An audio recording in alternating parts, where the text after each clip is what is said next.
السلام علیکم ورحمت الله وبرکاته. د حماسي کاروان د ګروپ ټولو ملګرو ټولغه مسلمانان ورونه چې د ما دغه تحقیق اوري، مسلمانان ورونو د دې کورونا د ویروس د وجې نه یو مسئله را پیدا سوي چې ډیر خلک یې پوښتنه کوي. هغه دا ده چې بعضې خلک مارکیټونه لري، په مارکیټونو کې خلکو ته دوکانونه په کرا ورکړي دي، نو دغه دوکانونه خو اوس بند دي. آیا د مارکیټو والا حق لري چې له دې دوکاندارانو نه کراوې واخلي که یې نه لري؟ نو مسلمانانو ورونو حق نه لري. کم دوکانونه چې مطلقاً بند دي، هیڅ خلاصېدلو اجازه نه ورکول کېږي، له هغه دوکاندارانو نه حق نه لري د مارکیټو والا چې اجره یا کرا ترېنه واخلي. اخیستل یې ظلم د مسلمانانو ورونو. او که چیرته داسې وي چې کم دوکانونه نیمه ورځ خلاص یا نیمه ورځ بند وي، یا کم دوکانونه مثلا په میاشت کې 15 ورځې خلاص 15 ورځې بند و، دلته به بیا نیمایي کرا ترېنه اخلي، مکمله کرا نسي ترېنه اخیستلی. دغه مسئله د مونږ حنفي فقهاو کتابونو کې ذکر کړې ده. اول امام تمرتاشي الغزي الحنفي په خپله فتاوا تمرتاشیه 2م جلد کې هلته دا مسئله ذکر کړې که چیرته یو چاته مځکه ورکړله په اجاره باندې چې دې کې څه شی وکړي، نو بیا چې په اجاره ورکړله او دغه مځکه د باران په اوبه کېدله، نو بیخي په دغه کال باندې باران مثلا ونسو، دغه مځکه اوبه نه سوله. چې اوبه نه سوله، نو آیا د دې مځکې والا سړی دې چاته چې مځکه په اجاره ورکړې ده، په کرای ورکړې ده، له ده نه حق لري چې اجاره واخلي که نه؟ وایي نه. دی وایي اجاب اذا انقطع الماء عنها بحيث لم يتمكن من زراعتها في تلك السنة تسقط إجارتها عن اجارات رنا قطع کیږي. دا خو الته چې د باران په اوبو باندې کېده، او که چیرته د باران په اوبو نه و، د بیالو په اوبو باندې اوبه کېده، نو بیا هم که اوبه ختمې سولې، مثلا د بیالې اوبه بیخي وچې سولې. رجل استأجر أرضا فانقطع الماء قال إذا كانت الأرض تسقي بماء الأنهار لا شيء على المستأجر وكذا إذا كانت تسقي بماء السماء فانقطع المطر. نو بیا هم حق نه لري مسلمانانو ورونو. یعنی که د باران په اوبه کېدلي بارانونه بیخي ونه سول، نو کښت هم ونه سو، یا د بیالو اوبه ولي بیخي اوبه وینه، نو چې نه ولي، نو اجارې حق نه ورباندې لري. نو لامدې مسئلې نه د موږ د نن عصر مسئله را مستنبته کېږي مسلمانانو ورونو. که چیرته یو، ځکه وروسته بیا وایم صراحت هم سته د کتابونو کې، که چیرته یو سړی یوه مځکه چاته په اجاره باندې ورکړي، نو هغې نه هغه انتفاع وانخیستل سي، نو اجره هم نسته. نو که دوکان دې هم چاته ورکړ، انتفاع اجره دې ترې وانخیستله، نو هم دغه حکم لري. 594 صفحه د فتاوا تمرتاشیه.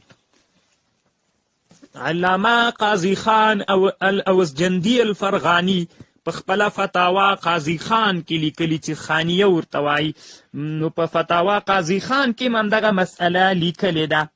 رجل استأجر ارضا، یا یې د زرندې مسئله هم علماو ذکر کړې ده. دلته د هغه مسئله هم ذکر کړې، د زرندې هم ذکر کړې. زه به د ده نه د زرندې مسئله ذکر کړم.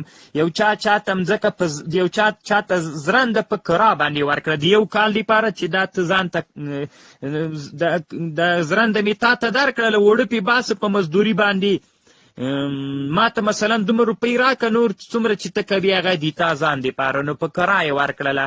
نو هغه پخوا وختونو کې خو زرندې په اوبو چلېدلې، اوبه قطعه سولې، نو چې اوبه قطعه سولې، نو دا د چا چې زرنده ده او دا بل سړي ته چې په کرا ورکړې ده، نو ده نه حق د کرا اخیستلی سي که نه، نه یې سي اخیستلی.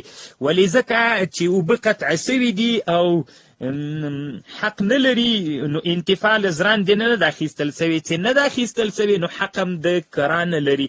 قاضي خان رحمه الله دغه مسئله په 2م جلد 219 صفحه کې ذکر کړې ده.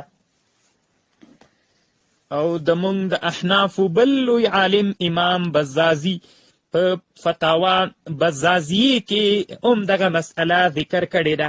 هلته په بزازیه فتاوا کې هم دغه دواړه مسئلې ذکر کوي، هم د مځکې او هم دا بله.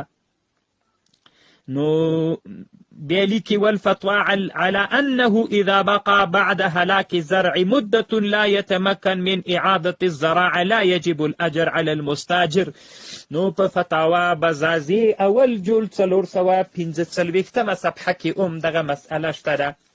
په فتاوا کاملی کې سته، کامل ابن مصطفى طرابلسي الحنفي 190 صفحه کې هم دغه مسأله ذکر کړې ده.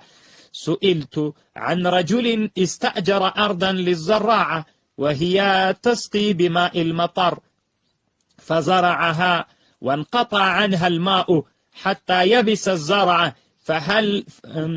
فهل يسقط الأجر؟ فهل انه بیا بیرته جواب ورته کړی د چې نه اجره نسته ده.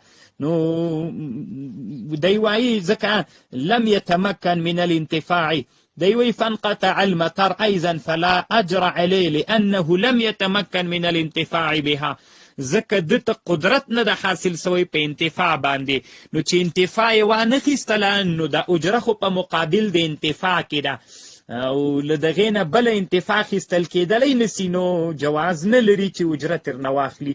نو دا په فتاوا کاملیې کې هم سته. د علامه ابن العابدین الشامی رحمه الله په تنقیل حامیدی 2م جلد کې دا مسئله ذکر کړې ده.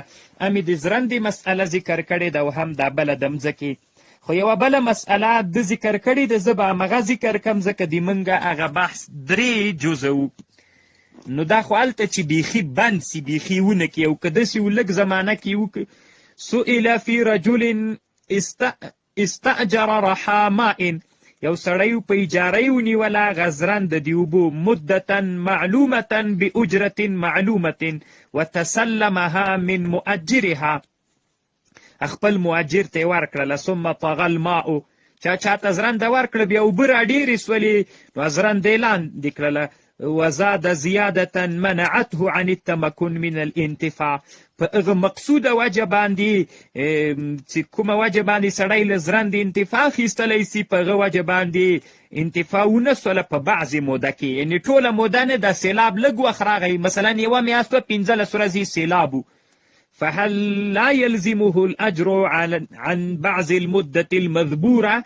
لبعض دغې مودې نه چې ذکر سو جواب نعم. والمسألة في الخيرية من الإجارة، تنقيل حميدي كي علامة ابن العابدين الشامي رحمه الله هم دغه فتوا کړې ده.